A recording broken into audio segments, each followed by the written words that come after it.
Hey guys, Will here. So something quite different for you today, but something that hopefully you'll find quite insightful. So earlier this morning, I had the opportunity to sit down with Andy Paul, the CEO of Corsair, and have a pretty candid chat about the events of the last 12 months for the Fanatec brand, as well as his plans for the future with Fanatec now that they've taken over the Fanatec brand. So before we get into the interview, I wanted to give you a little bit of surrounding context, how this interview came to be, what my intentions were going into this, and a few other little bits and pieces, just to give you a little bit more insight into some of the things that have been going on in the background here. So to do that, we need to rewind back to the start of 2024. And you'll remember there were all sorts of issues at Fanatec. They were coming off the back of a massive amount of sales during the Black Friday period.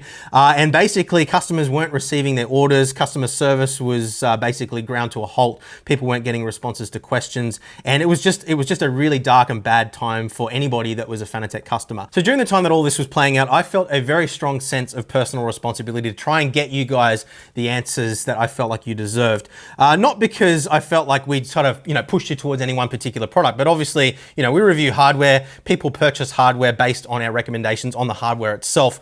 And we had no idea that things were going to play out the way they did. And, we wanted answers as much as we felt that you guys deserved them. So I reached out to Fanatec at the time and asked if I could do an interview with the then CEO of Fanatec, Thomas Jackemeyer. And they agreed to doing that interview. They also were happy for me to actually say to the community that I was doing that interview and have you guys present your questions to me. And that's what we did. So you remember back earlier in the year, we put up a post basically asking you guys for your questions. Your response was absolutely amazing. We had a ton of really great questions. Tom and I then sat down for the better part of a week, distilled all that into a list of questions that we felt best represented the sentiment of the community. So we then sent those questions back to Fanatec, and then it was basically just crickets. We didn't hear anything back for quite some time. And look, I was pretty upset about that because, obviously I had created an expectation with you guys that that interview would be happening, and then because I wasn't getting any feedback, I had no way of updating you guys on what was going on. So it was a pretty darn stressful time for me, I will admit. Now, fast forward a little while after that, and the announcement was made that Thomas had been removed as the CEO of the company. And then, of course, it made sense the reason why that interview had never happened. So then we fast forward back to the takeover of Fanatec by Corsair. I reached back out to Fanatec again and said, look, is there a possibility for me to sit down with Andy, the CEO of Corsair, and ask him some questions? So look, honestly, to my surprise, they agreed to it. I didn't think that they were going to. And yeah, that brings us to today. So basically what I've done is prepared a whole bunch of questions. Some of those are based on questions that are kind of been repurposed from what you guys asked months ago, in light of the events that have taken place since then. So going into this, my intention wasn't to grill the guy on all the events that have taken place over the last 12 months. And obviously he's only just come in. There's obviously a lot of discussion around the way that acquisition has taken place. But I think what's really important here is for us to gain a better understanding of who Andy is as a person and what his intentions are for Fanatec moving forward. So that's what I was aiming to achieve through doing this interview. And I felt like we did sort of come away with it with a better understanding of who he is as a person, what makes him tick, rather than just sort of getting those default PR answers that we might have gotten if we'd asked the questions a little bit differently. So that's why I've asked these questions the way I have, not only to provide the opportunity to give us more insight into the future of the business, but also give him the opportunity to be a little bit vulnerable in his answers as well. And after the conversation, I actually did feel like he opened up quite a lot more than I actually expected him to, which was pretty cool. Now, it's also important that you guys are aware going into this that I am a Fanatec affiliate. We have affiliate relationships with most major sim racing brands these days. Now, the reason we do it that way is because we want to provide a way that you guys can support us and the work that we do here at Boosted Media without it costing you a cent, and without any bias towards any one particular brand as well. Now, of course, everybody is going to have their personal biases. My job as a reviewer isn't to try and convince you that I'm not biased. My job is to disclose any potential bias so that you guys can make your own judgment. So, the way I've tried to set it up is basically affiliate relationships with as many brands as we can. That way, it doesn't really matter to us what you guys buy. If you choose to support us by using our links, then that is a way that you're able to do that. So I think that covers off everything that you need to know as context going into this. And I'm really interested to see your thoughts in the comments down below. As I said before, he was a lot more vulnerable in this than I actually thought he was going to be. So really interested to see your take on that. And yeah, whether you're excited for the future, what your thoughts are on the answers to the questions. So without further ado, let's dive in.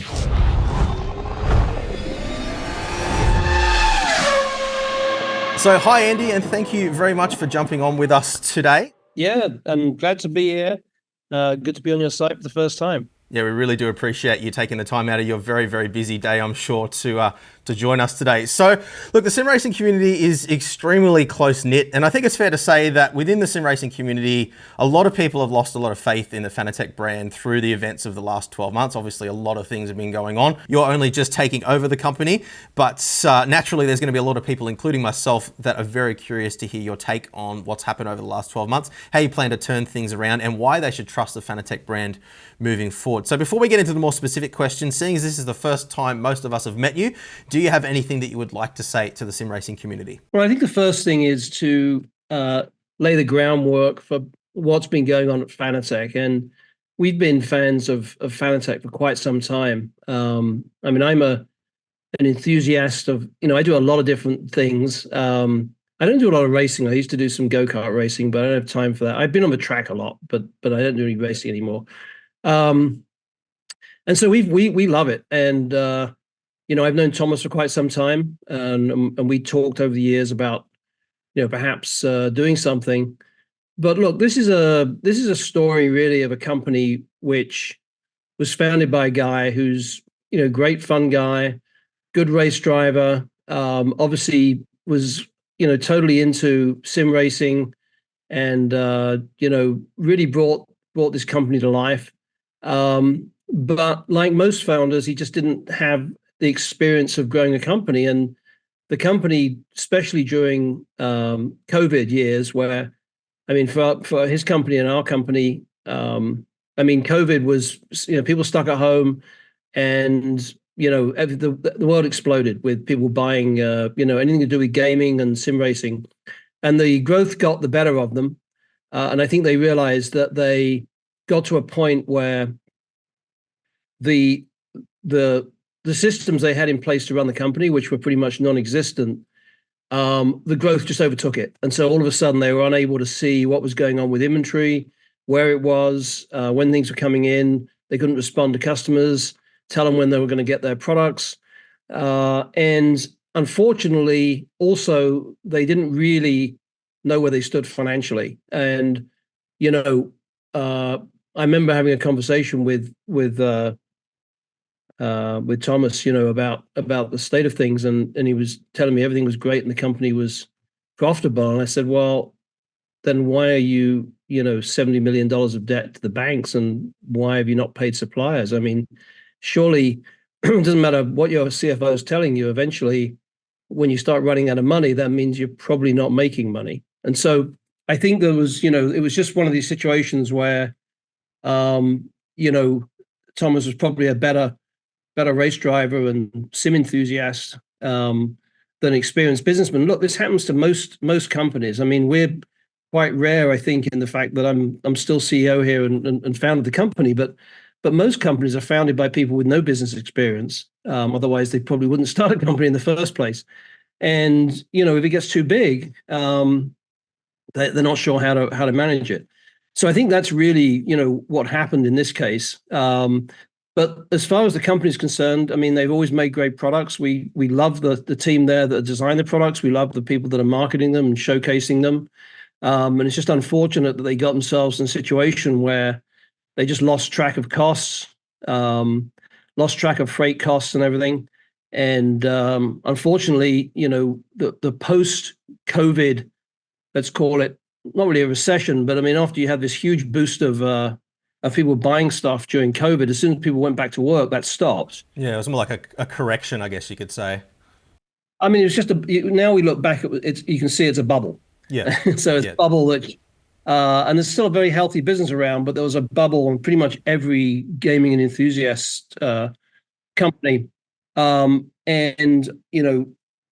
Thomas unfortunately had designed this really impressive building to move into, which, as most buildings, when you build them from scratch, cost twice as much as he thought. And so anyway, this is really what happened. It just the company lost control. So, but that doesn't mean that the products are bad. Products are great, and we're going to turn things around very, very quickly. I mean, clearly, I know you've got some questions on customer service, I'm sure, so we can answer them, but that's one of the first things we're paying attention to. Definitely. So you touched on this already a little bit, but the next question I had for you was a lot of sim racing manufacturers are owned and operated by people that are actively involved in motor racing, or at least have been in some capacity in the past. So can you tell us a little bit more about your background? You mentioned before that you had done a little bit of karting and been around the track quite a bit. And I guess just what brings you to sim racing? What sparks your interest in sim racing, both personally and as a brand? Yeah, well, I think that the first thing to say is that with the bigger companies, I don't think the CEO of Logitech or Thrustmaster is racing cars around tracks. But and clearly the small companies and the startups. I mean, people that we've met now that are in the business of putting sim rigs together, because obviously Fanatec is making components. Those are clearly come from the racing community. And so, I've been very, very peripherally involved in it. I mean, I love Formula One. I go to a lot of races, and as I said, I've done some track time, but certainly not enough to be dangerous. And but I'm also a pretty good mechanic. So I spent my youth playing around with cars and engines. I've still got quite a few hot rods, and work on engines quite a bit and that sort of thing. So I'm around the sort of the genre. But more importantly, it's all about enthusiasts. So if you think about well, you may not know much about Corsair. What we do is make components for people that build high-end gaming PCs, and so they're spending $3,000 to $5,000 on a gaming PC. Well, this is exactly what Fanatec's doing. They're making components for people that are building more like $3,000 to $15,000 sim rigs. It's exactly the same business, and our customers are both super enthusiasts. And so that means we have to have those enthusiasts inside the company. And so there's actually a lot of people in Corsair that I found as soon as I announced that we were looking at Fanatec. All sorts of people, bubbled up that had sim racers at home. It's amazing how prevalent it is within the community. Even if you see a Linus Tech Tips video, who obviously doesn't specialize in sim racing equipment, but as soon as they do a rig, everybody comes out of the work and goes, "Oh, I've been looking at doing one of those, or I've got one at home," and it's a lot more. That's right. It's a lot more prevalent than people actually think it is, I think. So, it's good to hear your perspective on that. Yeah, and the people that are involved in this, I mean, we've got the product manager has been a reviewer. This guy, Mark Park, who's been a reviewer for years, a guy from Dutch guy, actually, from Amsterdam. And he's been a reviewer of sim rigs for probably 15, 20 years, really good race car driver. One of the guys we brought in to lead sales at Fanatec is also a GT3 driver. Right. So, yeah, we've got plenty of experience in terms of, the difference between a good and a so-so product. I'm not concerned about that. Definitely. And I think from my perspective as well, just having dealt with a lot of the staff at Fanatec over the last 5 or 6 years, one thing that has always been very obvious to me being in that position is how passionate a lot of those guys are, not only about their products, but, racing in general. They are genuine enthusiasts, not just engineers that are looking for a job, basically. So that's right, because it's the same at our company, right? If you're really into gaming and gaming hardware, then you want to work at a company like this, and it's more important to do that than exactly what you're getting paid and whether you can get an extra $1,000 a year somewhere else and that sort of thing. So we share that passion with them. Yeah, excellent. It sounds like it's a pretty good alignment there then.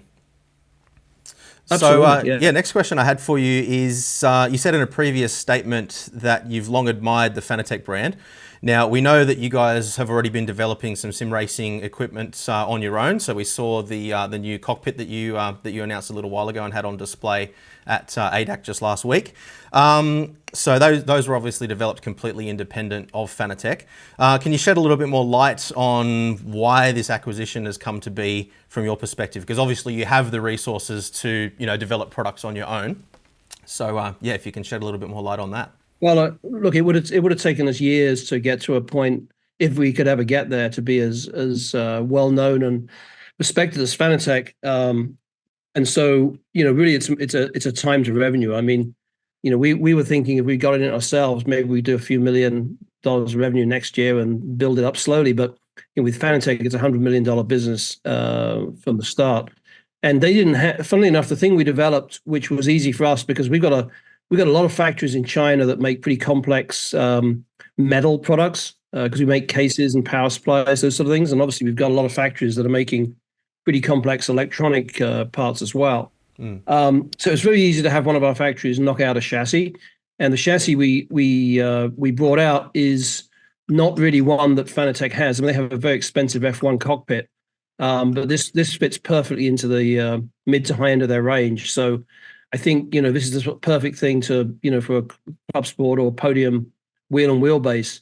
And so no, so as soon as we knew we were going to get Fanatec, then we immediately rebranded all our stuff as Fanatec and really dropped the development of our own wheels and pedals. We may do some work on pedals anyway, because I think Fanatec's expertise has certainly been on wheels and wheelbases mostly, and we may be able to help them with some of the other products. Yeah, I mean, that said, their CSL Elite V2 pedals are actually some of my favorite pedals on the market at that kind of price point. So they definitely know what they're doing when it comes to pedals, but it has been a long time since we've seen that kind of podium level product. In fact, they haven't had, I think the V3 pedals came out, I want to say almost 10 years ago now. So well, definitely hold overdue. on, and you may see something soon. So awesome.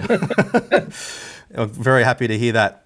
So I guess we've already kind of touched on this a little bit, but most sim racing manufacturers are relatively small businesses, as we were discussing just before, at least compared with a company like Corsair. So you guys had a market cap of over $700 million US last time I had a look.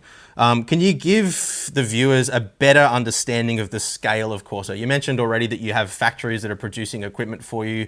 I know that Fanatec previously had a factory that was basically, they were paying for the resources there, as far as I understand, rather than them actually owning the factory.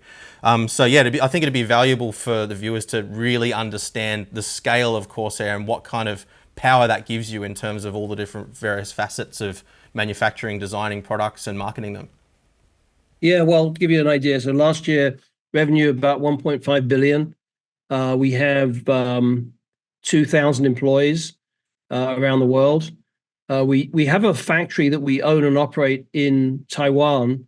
The first products we ever made were memory modules, highly overclocked memory modules for people that were overclocking gaming PCs, and we could never find a factory that was as good as we were doing that. So we built our own factory. We have about 700 people in that factory, and we now do a lot of other products there. But mostly, we're doing a similar thing to Fanatec, and most people that are designing products like this, you find factories in China that can do it, and you design the products and have them build. So largely we do the same. It's just that the scale's a little different because the volume of products that we're making. I mean, we ship about 2 million units of things every month. Wow. To give you an idea. Yeah. So there's just a lot of a lot more capability, and obviously the bigger factories want to work with us because of the volume.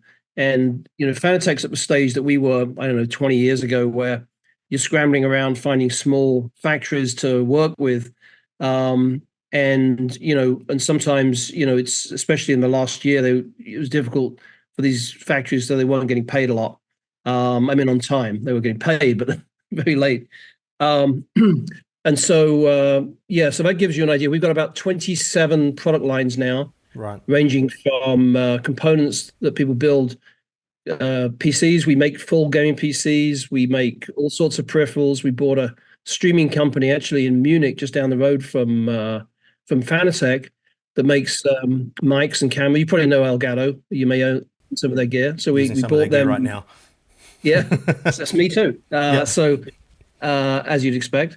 So we so we have a lot of companies. We bought this company called Scuff Gaming that makes controllers for PS5 and Xbox.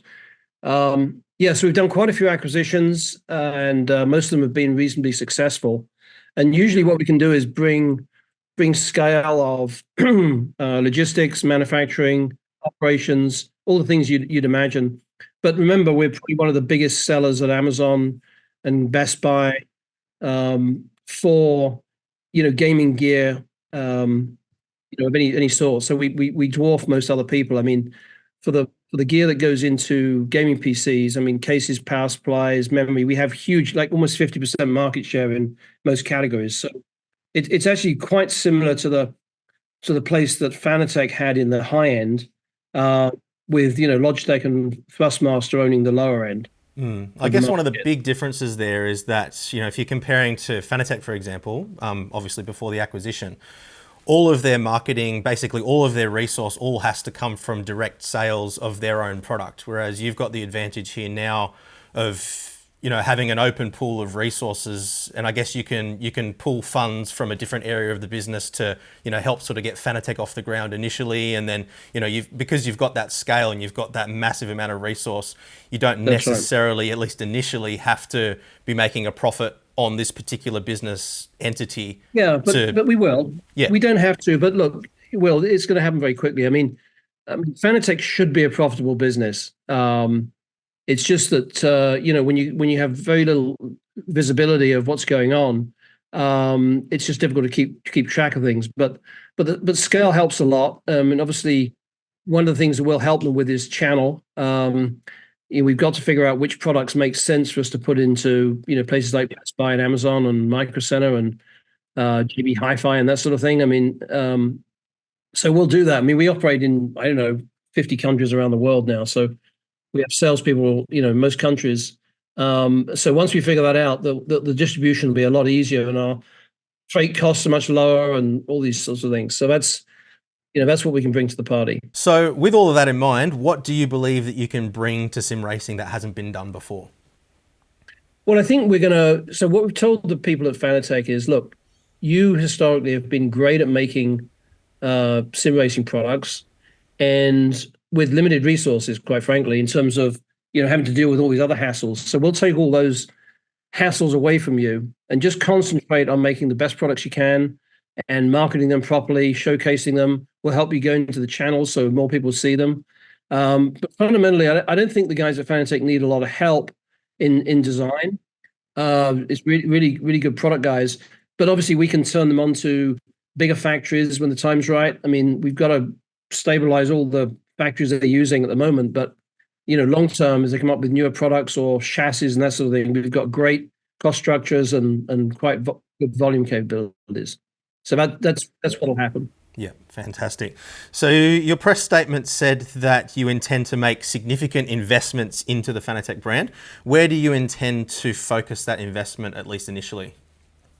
Well, I think initially most of the investment is going to be in time and systems. So we've got teams over there now. Actually, this week, every week, there's new people going over to Landshut in Germany. We want to get them on. We run a pretty big ERP system with Oracle. We have CRM systems. We have customer service systems. All those are going live in the next 6 months. We've already taken the first step. We did was to address the customer service issues. So we've already got those live on our systems. Mm-hmm. I mean, we still have the same issue that we can't necessarily see all the inventory and where it is, but that's going to get taken care of within months, if not in some cases weeks. Right. So that's the first thing, and then where we'll invest in is whatever technology we need to invest in, whether it's software, firmware. I think their software so far seems okay. I mean, I've talked to a few different people. People have said, yeah, it's pretty good, works. Some people, some of the integrators we've talked to said, look, it's a bit clunky. And so we'll help them tune that up. And we've got huge resources around the world for getting software done. Awesome. Well, we'll discuss software a little bit later on because I've got some specific questions around some things. RGB will be mentioned. But yeah. What are you've already touched on it a little bit, but can you expand a little bit more on your plans in terms of global distribution? One of the big complaints that we've seen for many, many years now with relation to Fanatec specifically is availability around the world. Obviously they've wanted to, keep their profits as high as possible by not having to, pay middlemen in terms of distribution, but that does limit their reach, and it does turn a lot of customers that would have bought their products onto other brands. Yeah, exactly. So I think we got to do this carefully, and so we've already identified some of the products, some of the mid-range products, either Club Sport or Club Sport Light, that we should be able to over time bring the costs down, with our bigger factories, so that we have enough room to cover the margins needed in retail. So I think that's the first thing. And by the way, we did exactly the same thing with Scuff Gaming when we bought them. They were 100% direct to consumer. And we managed to find some products that we could put into Best Buy and to Amazon. It's been a great success. So even though you make a little less money going through the channel, the volume makes it all worth it. So we're going to do that. We've already identified some of the places. I mean, we're in JB Hi-Fi in Australia, for example, which is one of the big places. We'll certainly move into there. There's a few places in the US that have got on sim racing early, like Micro Center. It's done a really good job, and there'll be a few places in the UK as well. And then the other thing that we're going to try and do is team up with a lot more of the integrators. So what we've realized is that one of the things that Fanatec really hadn't done was sell complete rigs or had a structure to sell complete rigs. And as you probably know, actually, I'm not sure what the situation is in Australia, but in Europe, there's a lot of these arcades, with multiple sim rigs. There's F1 experience centers. So there's a lot. I mean, now we're talking to hotels who want to put, golf simulators and racing sim rigs in all their high-end hotels. Right. So there's a lot of opportunities there, and I think we'll be able to help because remember, we now make a chassis, we make gaming computers, we make monitors, so we can supply the whole setup. So I think that's another dimension that's gonna really help the business. So we already touched on customer service a little bit there as well. One question that I had based on what you were saying before is you were talking about sort of integrating the customer service into your existing resources. Now you've also said that the current staff and structure of Fanatec will remain at least for now. So what are your plans around actually integrating the customer service in? So obviously at the moment people are still, if they have an issue with a product, obviously you're honouring warranties and all of that important stuff, but the process is still at this point that people get in touch with Fanatec through their support structure. Does that then now go to you guys, or is that still handled independently, or how does that actually look? Yeah, so once you get into enough volume on customer support, what most companies do is you have three levels, essentially level 1, 2, and 3, where level 1 is people calling up saying, "Hey, I just placed an order. Where is it? When did you ship it?" And this sort of thing. Now, normally speaking, when you've got a reasonably sophisticated system, you don't even need to, you can just do it online. And you're familiar if you buy something from Amazon, I mean, you just, it tells you right there or they send you a text, right, when they're shipping it. So, and we do the same thing. So, Fanatec doesn't have that. So at the moment, people have to sort of send a text or email saying, "Where's my shipment?" And then they may a few days later get a response, if it's even a few days. Yeah. And because physically the people on the phone don't have the information at their fingertips. Now, what we've done initially is we've opened it up to our worldwide system so that now many of our other agents can see as same as the Fanatec people to answer level 1 questions. Now, look, level 3 is going to stay in Landshut for sure. I mean, people that are calling up saying, "Hey, I'm trying to get this QR2 connected. It's not working right. What's going on? Is this wheel supposed to work with this wheel?" But this is all going to be, handled by the Landshut people. Nothing will change. But at the moment, like most small companies, they were operating sort of 9 to 5, only German time. And so if you were in any other part of the world, and they weren't even taking phones, so you couldn't call them up. Now, if you don't have information at your fingertips, it's a bit difficult to take a phone call because you can't tell anybody. But we're going to fix that. So I think within 3 or 4 months, we're going to have everything on our system so that every piece of inventory, every order is visible to every customer service agent. And so then someone places an order, everyone can see it. You can see when it's shipped, where it's gone, what the tracking info is. And then we'll start taking phone calls. But I think, I talked to our customer service head today about this. I mean, at the moment, it's still about 1 to 2 weeks response time over at Fanatec. We're used to inside a day, and in most cases immediate. And we think we can get there. It's not going to be next week, but it's going to be as fast as we can. Yeah, no, it definitely sounds like you've got a solid plan, though. Oh yeah. I mean, we've got plenty of resources to get on this. So we just don't want to clog up. If someone's got a serious problem, we want to deal with it quickly.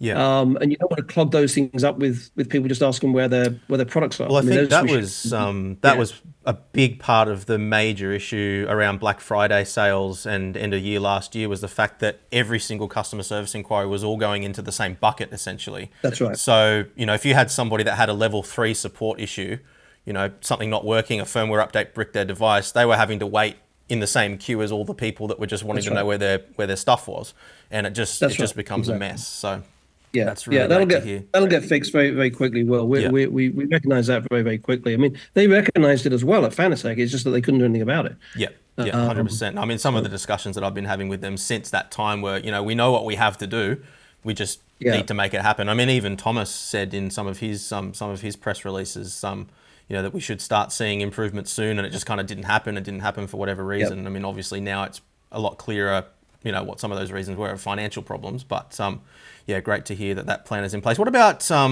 general brand communication? I think that's something that a lot of people feel has been lacking as well. People haven't really felt like they've had a clear picture of what's going on behind the scenes, and when they can expect new products, sales, those kinds of things. Yeah. So, we try not to do too many sales discounts over the high end part of the business. But no, look, we so from a brand perspective, it's going to stay exactly as it is now. So we don't want customers to see any different from Fanatec in fighting form and everything working perfectly from a customer support and product release. We're obviously going to help them if we can get products developed faster. That's we don't want to sort of smother them, but we'll help them, just on what we know, to see if we can help them get products more fast to market. I think that, there's no problem now with resources in terms of if they want to do 5 products simultaneously, they can do it. We're always happy to bring great products out. The more the better. So, I think that's where things are gonna help. No, I think one of the big struggles that I've perceived, at least for customers, is just not having a clear expectation, not having a clear picture of what their expectations should be. So somebody sends an email to customer support, they might not get a response for a week. Yeah, and if they don't know that that's expected at this point in time, then they're going to keep on sending more emails, and it just creates this cumulative snowball effect. So I think that's definitely something that is going to be really important going forward, is having that clear communication so that expectations are set appropriately for customers. Because if people know what to expect, they're much less likely to complain in general, I think. So that's right. And we'll get it back to normal. I mean, look, the bar is set now by people like Amazon, right? So people expect to get that sort of service. 100%. And that's we have to get there. The brand thing, just to be sort of clear on that, I mean, we've gone through enough acquisitions now to know that the worst thing you can do is to start, morphing people into one brand. And some of our competitors like to do that. We've come to the conclusion that we let the brands be the brands and have their own voice, their own social media language. And we're just there to help. And so I think it's much more powerful, and we found great success doing that with Elgato and Scuff.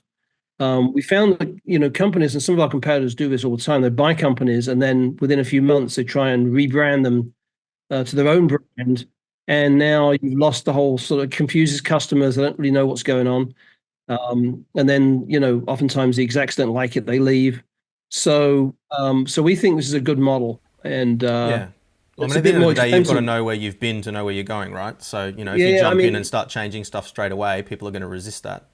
Well, and there's just no need to. I mean, there's no problem having multiple brands. I mean, it's a bit more expensive from a marketing standpoint, but realistically, we have to accept the fact that we're up against competitors that are small and nimble.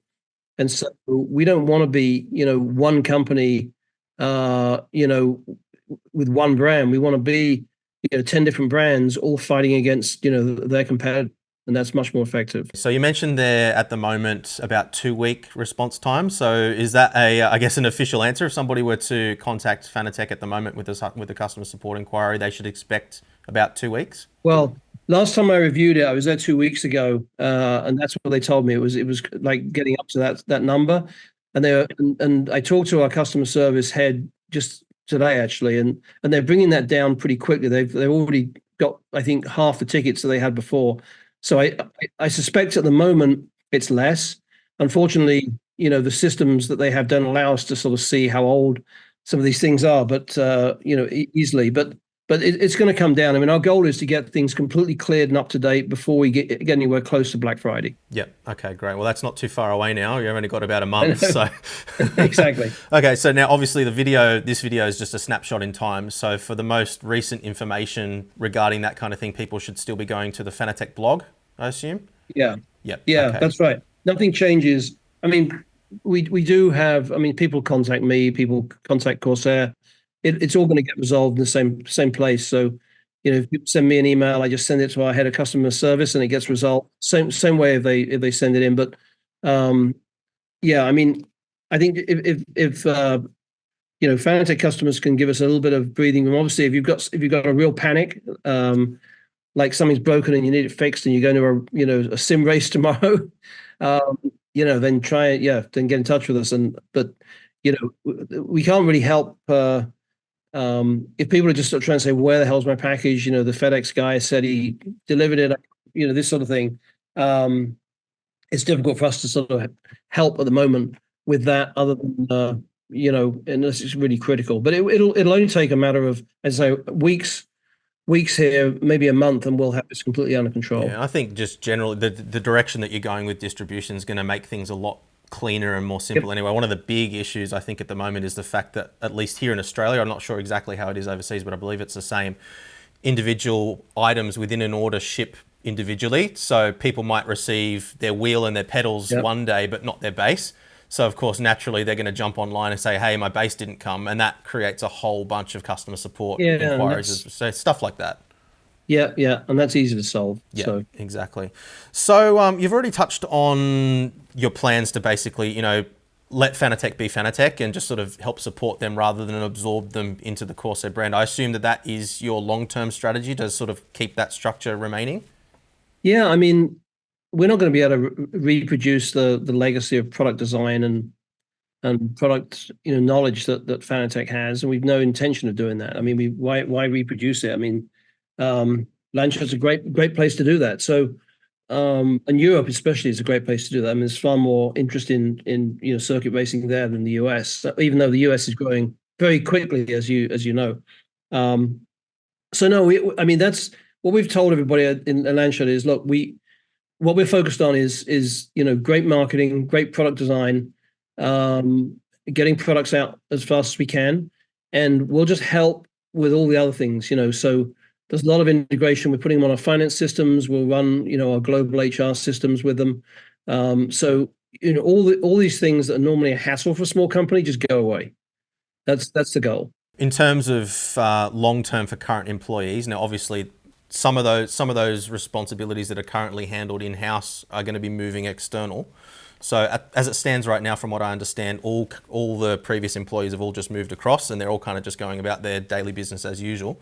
Obviously, there must be some sort of restructuring that's going to take place as part of that. There will be, I would imagine, some redundancies in there, or... Well, there's clearly going to be some overlapping in some of the admin functions and that sort of thing, but I think it's a bit early now to get into any details of that. Okay, that's fine. So we already touched on manufacturing a little bit as well there, but obviously at the moment you have your own factories. Fanatec has the factory that they're using too. Is it a priority for you guys to sort of try to bring that manufacturing into your own, or are you looking at restructuring that side of things too? The factory that we own in Taiwan is not suitable for this sort of product. We do have much bigger factories. I think our strategy at the moment, when we're just learning, right? We've been over to China to see all their factories a couple of weeks ago. Our strategy is first to get that supply chain or all those factories back in good shape. A lot of them haven't been paid for months, so we're going around, make sure everybody gets paid, and assuring them that they're going to get paid when they do work for us. So we've got plenty of resources there, and just make sure that there's clarity and continued information flowing. So that's the first job. Then we'll see if we can help them. If some of them need help bringing costs down, we can help them with that. And long term, maybe there's some products we design that we need different factories from. But there's definitely going to be an evolving situation. But the primary goal at the moment is to make the factories that we have making Fanatec gear, much more healthy, because some of them, because of the payment issues.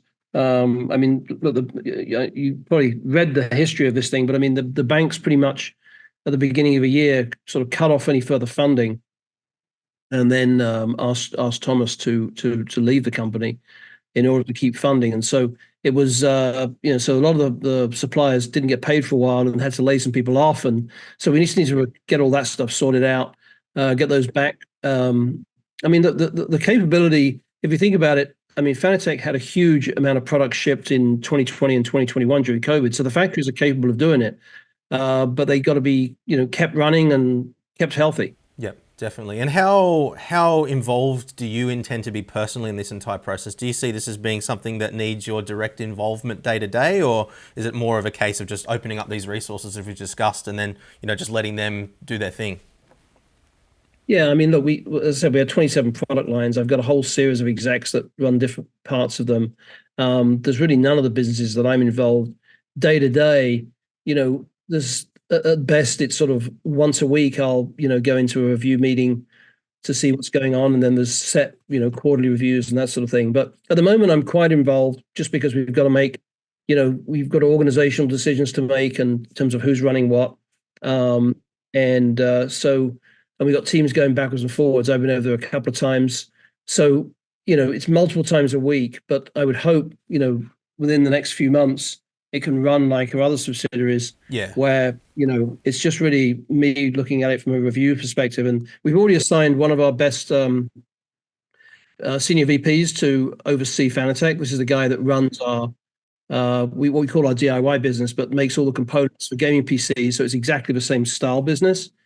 And he's making very high-end, 1,500 watt power supplies and this sort of thing, and cases and fans. And so it's a lot of mechanical parts, with a lot of electronics in it. So that's very similar to what Fanatec's doing. So he's going to be running that as part of his empire, if you will. So Fanatec currently offers a huge lineup of products spanning everything from entry-level direct drive all the way through to ultra-high-end steering wheels like what you would find, well, the actual wheels that you would find in the real-life race cars. Yeah. Now, while having something for pretty much everyone's certainly been a big part of the success story, I think at least, many people, including myself, have at least partially attributed this to being part of the reason the brand struggled to, I guess, scale with the fluctuations in the market. And we were already talking about how, there was this massive bubble around COVID. There was all of this additional income all of a sudden, and then it just falls away again. So you already mentioned that you were looking at different types of products for different markets, different resellers and so forth.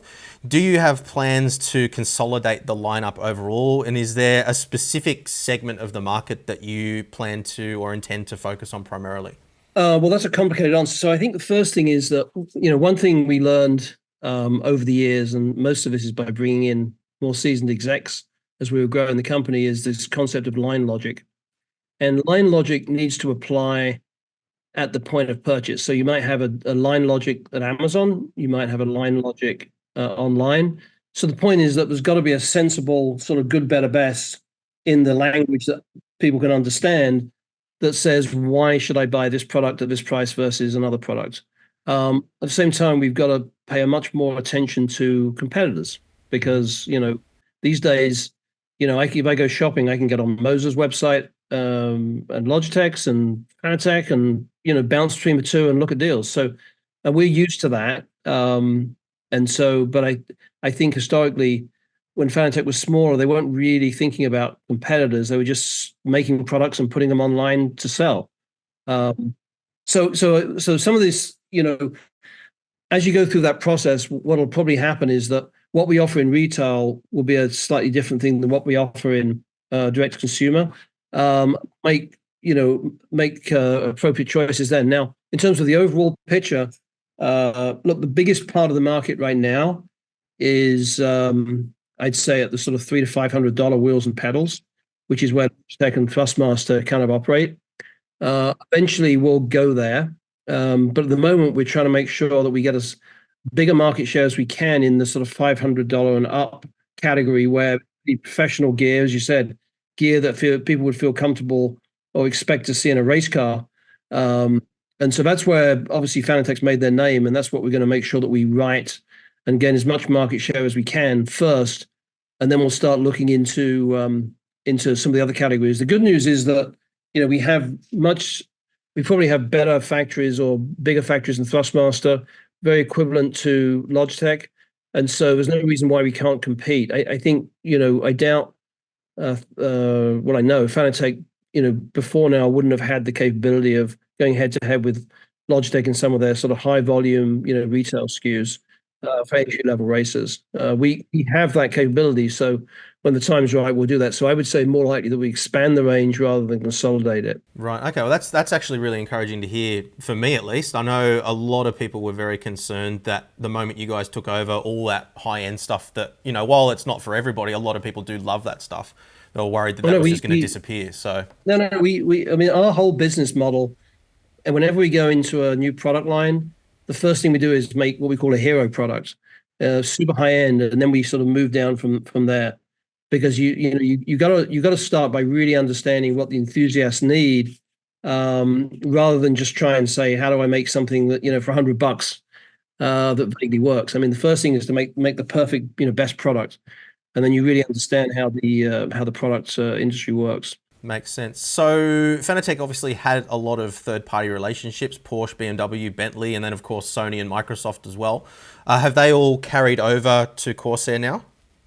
They have, yeah. And some of them were still in the process of in some cases renegotiating, in some cases just bringing them over. But no, we intend to keep all of those. Yep. They're all great relationships. I mean, we just signed actually with Sony a multi-year, multi-products agreement, which we'll be announcing pretty soon, for all of our other products. So for our SCUF controllers and our keyboards and mice and, well, not so much keyboards, but headsets and that sort of thing. Not too many people using keyboards and PS5s, but anyway, so that but that's so we got great relationships with them already. So all of those will keep, extremely important. Yeah. Okay. Now moving on into sort of the marketing side of things now, Fanatec, as everybody knows, is pretty much everywhere at the moment. Any motorsport that you see, you're going to find a Fanatec brand there somewhere, to the extent that a lot of customers understandably are asking, why are Fanatec spending all this money on advertising but not scaling their customer support? It's a pretty, reasonable question, I think. So what are your intentions in terms of things like sponsorships? Obviously, there's going to be some contracts that you're locked into. You're not going to be able to just, get rid of them. But do you intend to maintain that same level of presence that Fanatec has at the moment? Or, particularly in real life motorsport, I think is probably the main area that people are sort of attuned to. Yeah, well, so a couple of different things. I think I don't think there was ever a thought of the previous management of one thing or the other. I think that they didn't know how to get the customer service better because of the systems, and they were trying as best they could to get the systems in place. But if you haven't done it before, it's complicated. Yeah. I think the other thing to say is that most small companies that have race drivers as CEOs, and I've seen this a lot, end up sponsoring each other. And it's just for, sort of tit for tat sort of thing. And so we see a lot of sponsorships that don't make commercial sense, but they make good sense for the individuals. So, and there was certainly quite a lot of that going on, I think, with Thomas doing so much racing. So we're going to evaluate all of them. I mean, we still want Fanatec to be everywhere, but if there's races that don't have a lot of eyeballs on them, that are expensive, then I don't know that we'll continue to do that. But in general, we want to absolutely have Fanatec's name anywhere where there's sim racing enthusiasts. Yeah. Okay, that makes sense. So we already talked about plans for the Fanatec brand in terms of products. What about software? You did touch on this a little bit before, and I know that Fanatec also displayed their more consolidated software at the conference just last week as well. So there's obviously, they've got some things that they haven't released themselves yet. Now, obviously, you guys have your IQ software. You've already got a pretty well-established, basic structure for your software there. Do you have any plans to consolidate their software into your own? And, what do you think that looks like? Obviously, companies like Logitech, for example, have their G-Hub software, which kind of brings everything into the one pool. I guess there are advantages in doing it that way because it's one piece of software for everything.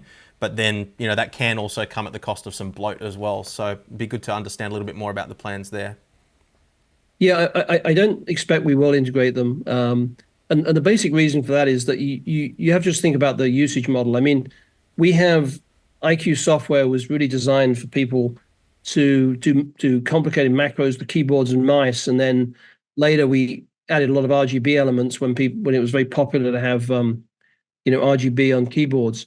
That's not really the same usage model as a sim racing setup. So I think it's unlikely that there's any reason someone would want to get into IQ to set up a sim rig. And the other thing is we're very we're very conscious of the fact that you have to separate out setup software from software that you're using.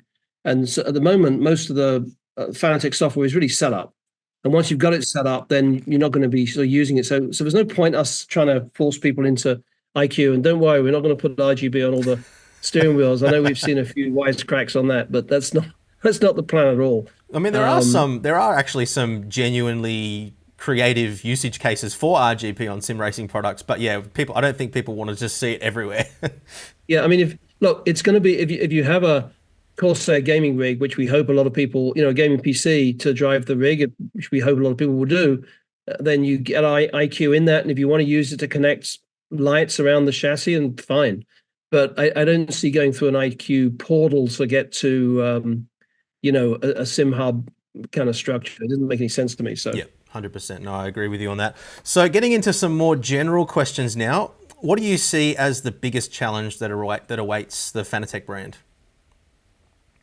Well, I think short term we've got to get everybody excited and motivated. You can imagine that if you're working for a company where it's running out of money, the CEO is not there, and all you're doing is you've got vendors calling for money, and you're just not paying everybody on time. I mean, it's not a great place to be. And so we've got to the first priority is we got to get the employees as well as the customers psyched again to really like working at the company, and so that's our immediate challenge. Then we have a challenge which is sort of straightforward, which is integration and getting all of the systems there, financial systems, inventory, etc., live on our setup. Get all their customers on our CRM system, and then, as I said, when anybody places an order, it's live. Everyone can see it, and any of our customer service team can do that. That's not straightforward, but we've got to get it done. And people are busy, doing their existing jobs at Corsair. So I think there's some tactical challenges. After that, it's just going to be the same as managing, all of our other brands. And in that case, in many cases, most of our product lines have got a big target on their back, because in many cases, as I said, we've got 50, in some cases, 70% market share. So everyone's going after it, and you can't be complacent. So I think complacency is probably the biggest thing that you have to worry about. We want everybody acting as though someone's coming to steal their lunch every day. Yeah. And they've got to fight it off. So, and the way you do that is by continuing to make great products and market them correctly. But that's the challenge for any business. If you don't watch out behind you, someone's going to come up and steal the business away. Yeah, no, I remember my dad teaching me when I was a kid that you should always be developing the product that is going to make you should be developing the product now that's going to put you out of business in 3 years. Yeah, exactly. It's called eat your young. That's right. Exactly. So on that note, who do you see as your largest competitor in sim racing? Well, I think, in terms of volume, it's clearly Logitech. I mean, they have a very big business. We don't know exactly. We suspect $300-400 million of revenue there.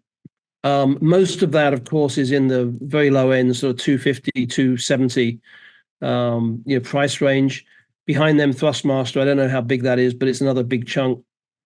In terms of high-end gear, it's probably Mozo, and then a little bit SimiCube, although they're much smaller.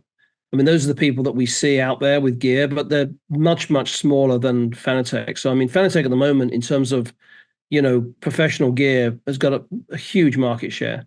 And that's why I say the challenge is we've got to keep it and not allow, I mean, it's fine. Look, if the market's growing, everyone can get some business, but we don't want to lose market share to anybody else. So, but that's who we see out there. And obviously before we bought Fanatec, we did a pretty extensive review of everybody in the market to see where they fit. So, yep. And what do you think sets Fanatec apart from other sim racing manufacturers? Well, I think they've been in business for 30 years. I mean, Thomas started that business about the same time we did. And you learn a lot about products. I mean, if you're making, sim racing wheels and wheelbases for 30 years, you're eventually going to get it perfect. And so I think they had the longest experience, and that means that the people there, some of the engineers have just know how to do this stuff better than others. The brand is super well known. And so it's a great legacy to have. And that's really, you can't ask for better than that. So companies that make, great products have been doing it for a while, and they got a respected name. As you said in the beginning, I think there's a little bit of a blemish on the record in the last year, but not from a product standpoint, more from a service. Yeah. Yeah, I So think if it wasn't a desirable product, people wouldn't care so much. yeah, that's right. So exactly. So where do you see the Fanatec brand in 12 months, let's say, and if we zoom out, maybe even 5 and 10 years time? Well, I think 12 months I mean, look, in 3 or 4 months, we'll have it fully integrated. And so that'll allow things to go a lot smoother. We'll start next year rolling out products to retail, and we've got a lot of work to do before we get there in terms of figuring out exactly which products make sense. And we'll also do a lot more work with complete rigs. So what we really want to do is, because we have the capability of offering a complete solution, we want to, enable that. And whether we do that directly or through some partnerships, we'll figure it out. Because there's obviously a lot of sort of white glove service and support that's needed. So we're going to try and do that. There is huge, direct business opportunities with all these, arcades and hotels, experience centers that we're going to chase down. So I think that's the next year. 5 or 10 years, it's really difficult to say, because if I've been to some of the integrators that have got full 3D, full motion sim rigs. I'm sure you've got one at your place tucked away somewhere. A few of them, these things are so realistic. Yeah. I mean, compared to what I think the first time I was in a sim, years and years ago, really, really basic. So if you think about what could happen in the next 5 or 10 years with, AI software built in to sort of help, the amount of field, I would have thought 5 or 10 years, you should be able to be driving a sim rig and it's indistinguishable from the track. And it's almost getting there now, but it's still not quite the same. Yeah, I think I've pondered that thought a lot, and I think the one thing that's missing that maybe we'll never get, at least at a size that's workable in a home, is the sensation of sustained G-force. So you can simulate turning into a corner, you can simulate acceleration, braking, all those things, but actually having something that simulates that continuous force as you go around a corner, the only way that I can think of to do it in an indistinguishable way would be to have something that is able to rotate in any direction continuously. But then you're going to be tethered and yeah, no, you can trick the brain. So if you think about the way that most you can get surround sound with stereo headphones. And so if you think about that, it's like, well, hang on, how is that sound coming from behind my head?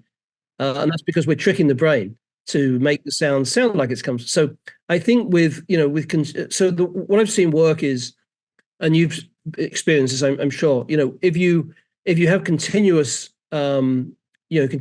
little hits, and they're fast enough and violent enough, it doesn't have to be a sustained force, but you can simulate it pretty well. And I think that's what we're going to have to learn to do, is to simulate it so that it does feel. But there's other things that, look, when you're racing, the smell, the wind, the sound, all of these things. The environment, And we've already seen some setups for that where people are sort of, have little jets coming into the cockpit and sort of thing.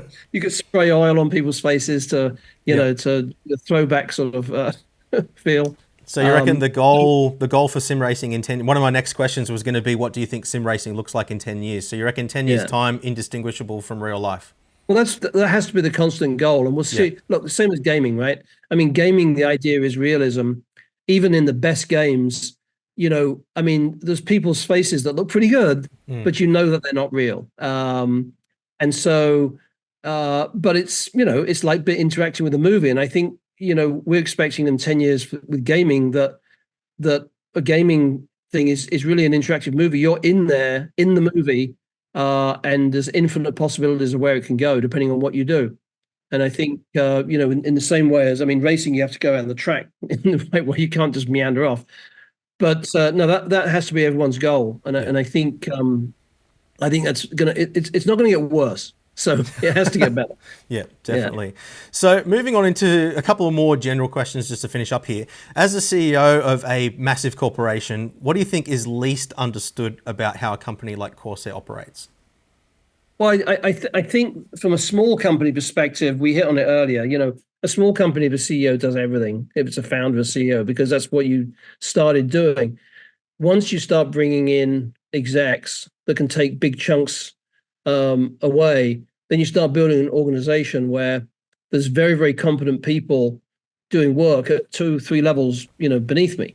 And so they don't need to be told what to do. They're very experienced people. So that's, I think, it's the same way as you sort of see on the news, people are saying, how come the president doesn't do this one thing? It's like, because he doesn't have time. I mean, he's not answering your emails, right? So I think that's,